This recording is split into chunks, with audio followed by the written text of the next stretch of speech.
First గాంధీతోని నువ్వు ఎందుకు TRS party నుంచి చేరినావు అంటే నా ఇంటిపై దాడి చేయించారు.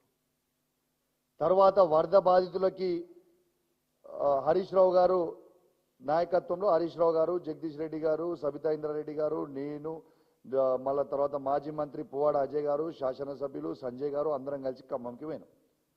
ఖమ్మంకి పోతే వరద బాధితులకి సాయం చేయకపోతే హరీష్ రావు గారితో పాటు మా అందరినీ రేవంత్ రెడ్డి గారు అక్కడ మర్డర్ చేయించేందుకే ప్రయత్నం చేసిండు. ఇంతింత గన్నెట్ రాళ్లతో ఎత్తేయించిండు. దాడి చేసింది వాళ్ళ మేమా? మా కేటీఆర్ గారు మేము హైదరాబాద్లో ఒక ప్రోగ్రాం పోయి వస్తుంటే ఒక కాంగ్రెస్ పార్టీ గుండాలను ఒక 50 మందిని పెట్టి కేటీఆర్ గారి కారు మీద ఎక్కి దుంకిచ్చి మమ్మల్ని అటాక్ చేయించి సంపించే ప్రయత్నం ఆ రోజు చేసిండ్రు. ఆ కారులో ఎవరున్నారు? నేనున్నా, కేటీఆర్ గారు ఉన్నారు, గోపీనాథ్ గారు ఉన్నారు, మాజీ మంత్రులు శ్రీనివాస్ యాదవ్ గారు ఉన్నారు, ఇలా ముఠ గోపాల్ గారు ఉన్నారు. వీళ్ళందరి మీద దాడి చేయించి హత్య చేయించే ప్రయత్నం చేసింది ఇదే రేవంత్ రెడ్డి గారు కాదా? అన్నిటికంటే ముఖ్యం మొన్న మా పార్టీ ఆఫీస్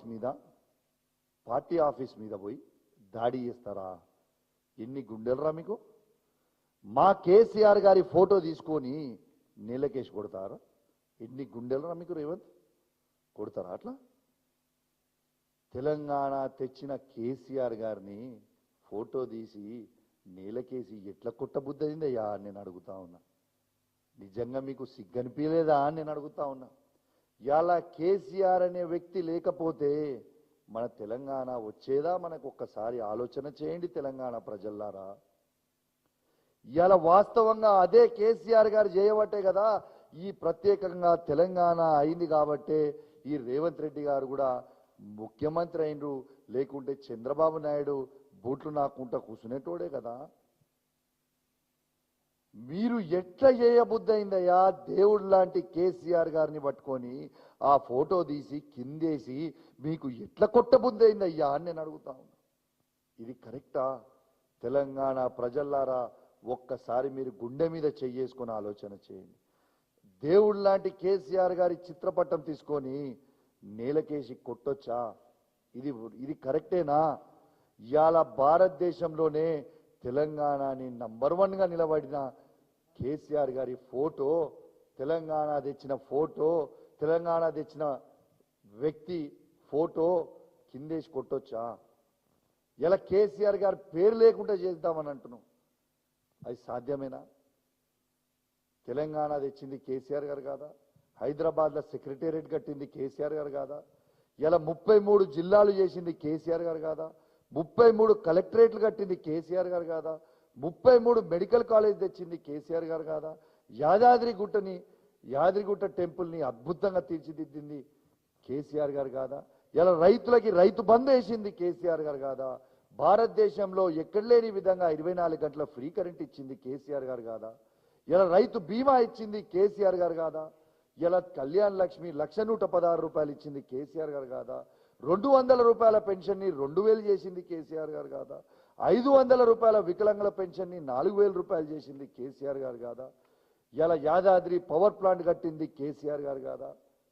ఇట్లా చెప్పుకుంటా పోతుంటే ఈ రోజంతా కూడా సరిపోదు. అట్లాంటి కేసీఆర్ గారి చిత్రపటం కిందేసి కొడుతుంటే గుండెల్లో బుల్లెట్ గుచ్చుకున్నట్టు గుచ్చుకుందండి. దాడులు చేస్తుంది మేమా? దాడులు చేస్తుంది వాళ్ళ? తెలంగాణ ప్రజల్లారా, తెలంగాణ సమాజం ఒక్కసారి నా చేతులు జోడించి మరి కోరుతా ఉన్నా, ఒక్కసారి మీరు గమనించండి. మీకు దండం పెడుతున్నా. మీరు ఒక్కసారి ఎవరు దాడులు చేస్తున్నారు, ఎవరు రౌడీజం చేస్తున్నారు, మన తెలంగాణ రాష్ట్రంని ఎవరు నాశనం చేస్తుండ్రు అనేది ఒక్కసారి మీ అందరు కూడా ఆలోచించాలి అని నా చేతులు జోడించి మరీ మీ అందరికి కూడా కోరుతా ఉన్నాను. కానీ అదే విధంగా కూడా చెప్తా ఉన్నా, మళ్ళా చెప్తా ఉన్నా, మీరు ఇదే విధంగా మీరు దాడులు చేసుకుంటా పోతుంటే నేను మీకు చెప్తున్నా, డీజీపీ గారు మళ్ళా మీకు చెప్తున్నా, మొన్న చెప్పినా ఇవాళ కూడా చెప్తున్నా, మేము చూసుకుంటా ఊరుకోము.